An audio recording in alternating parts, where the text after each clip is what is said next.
All right, Dave Staublin here doing a little physics. Let's analyze a parallel circuit.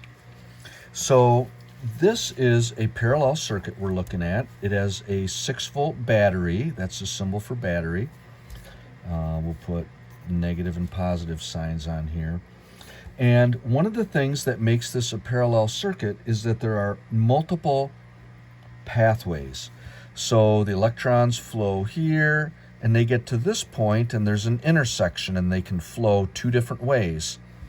And then the ones flowing this way get to here, and there's another intersection, and they can flow down or across. And then eventually, all the electrons flow back to the battery. Okay, so that's kind of like rule number one for a parallel circuit. Rule number two is that in a parallel circuit, there's the same voltage across each of these branches. So in a sense, if you were to get rid of this, you would see that there is 6 volts across here. And the same thing, if you covered that up, the wire would go across and the difference would be 6 volts across, and the same thing. So right away, when we look down at our table, because it's a parallel circuit, the voltage across each of those branches and each of those resistors is going to be 6 volts.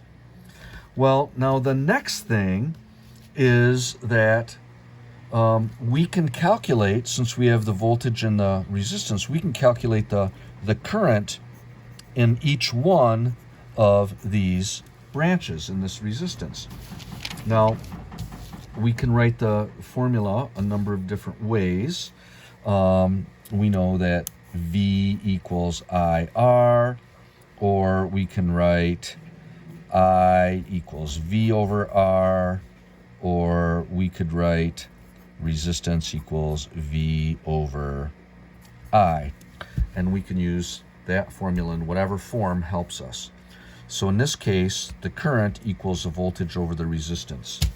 So we could do the current, voltage over resistance. 6 divided by, divided by 10. So that's 0.6 amps. And then voltage divided by resistance, that's 0.3 amps. And then 6 volts divided by 30, 6 divided by 30 is 0.2 amps.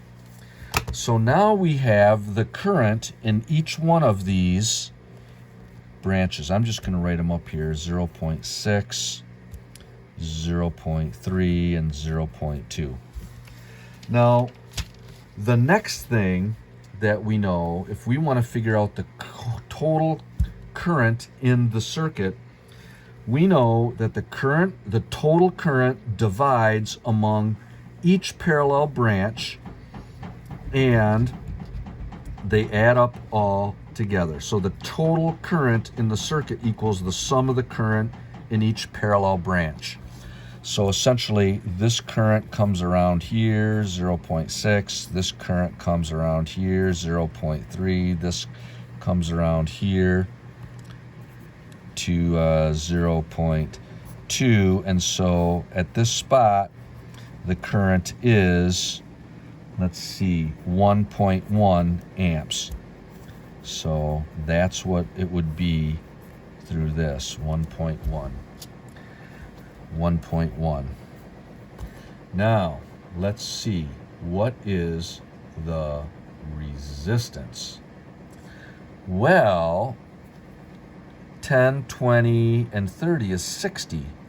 But it turns out when you have resistances in parallel, you can't just add them together. So let's do this. Let's calculate resistance using voltage over current. So 6 divided by 1.1.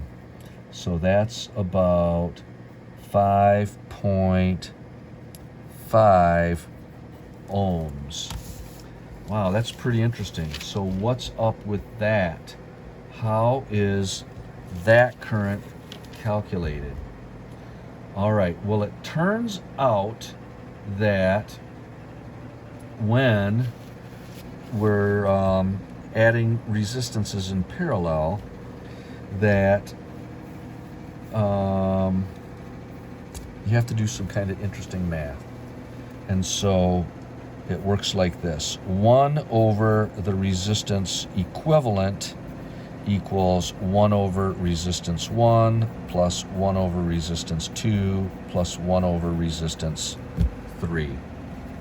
So let's do that. 1 over 10 plus 1 over 20 plus 1 over 30. Here we go. 1 divided by 10 plus 1 divided by 20 plus 1 divided by 30 equals 0.18333, and that's 1 over the equivalent resistance, the total resistance. So how do we solve this? Well, in a sense, we can just switch those spots. The resistance equivalent is 1 over 0.18333. So 1 divided by our previous answer comes out 5.5. Isn't that crazy?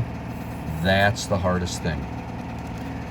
All right, I'm going to stop at this point, and more information will be in another video.